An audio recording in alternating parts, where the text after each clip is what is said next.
Hi all vitamins கடையல் அதாங்க சிரிக்கிற கடையல் நான் எப்படி செஞ்சேன்னு பார்க்கலாமா? சேனல் இதுவரை சப்ஸ்கிரைப் பண்ணலாம், சப்ஸ்கிரைப் பண்ணிடுங்க. வீடியோ பிடிச்சதுன்னா லைக் பண்ணிவிட்டு உங்கள் ஃப்ரெண்ட்ஸ் அண்ட் ஃபேமிலிக்கு ஷேர் பண்ணுங்கள்.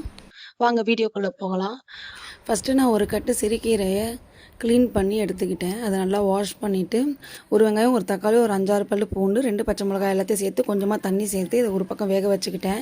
சைமல்டேனியஸ்லி ஒரு குக்கரில் வந்து 1/2 கப் அளவு துவரம்பருப்பு வாஷ் பண்ணி சேர்த்து அதுக்கு தேவையான அளவு தண்ணி, ஒரு 1/4 ஸ்பூன் அளவுக்கு மஞ்சத்தூள் போட்டு தனியாக வேக வச்சு எடுத்துக்கிட்டேன். வீடியோ பார்த்தின கருத்துக்களை கமெண்ட்ஸில் வந்து சொல்லுங்கள். கீரை வெந்ததும் தண்ணியை வடிகட்டிட்டு கீரை நல்லா ஆறுனதுக்கப்புறம் மிக்ஸி ஜாரில் சேர்த்து அதை பல்ஸ் மோடில் போட்டு அரைச்சி எடுத்துக்கிட்டேன். கீரையை கல்சரியில் போட்டு கடைவாங்க. இப்போ டைம் கன்சப்ஷன்றதுனால நம்ம மிக்சர் ஜார் யூஸ் பண்ணிக்கிறோம். இப்போ தாளிக்கிறதுக்கு கடாய் சூடானதும் கடலை எண்ணெய் சேர்த்துட்டு அதோட கடுகு, உளுத்தம்பருப்பு, காய்ந்த மிளகாய், பூண்டு இடித்து வச்சது எல்லாத்தையும் சேர்த்துட்டு அது பொரிஞ்சதுக்கப்புறமா அரைச்சி வச்ச கீரை, ஒரு வேக வச்சு எடுத்த துவரம்பருப்பு எல்லாத்தையும் ஒன்றா சேர்த்து தேவையான அளவு உப்பு சேர்த்து எல்லாத்தையும் மிக்ஸ் பண்ணி சேர்த்தா நம்மளுடைய கீரை கடைகள் ரெடி ஆகிடுச்சு. இது சூடான சாதத்துக்கு போட்டு சாப்பிட்டா ரொம்பவே நல்லாயிருக்கும். விட்டமின்ஸ் நிறைந்த கீரைகளை நம்ம வாரத்தில் 3 நாள் சேர்த்துக்கிட்டா உடலுக்கு ரொம்ப நல்லது. நெக்ஸ்ட் ஒரு நல்ல வீடியோவில் பார்க்கலாம். பாய்.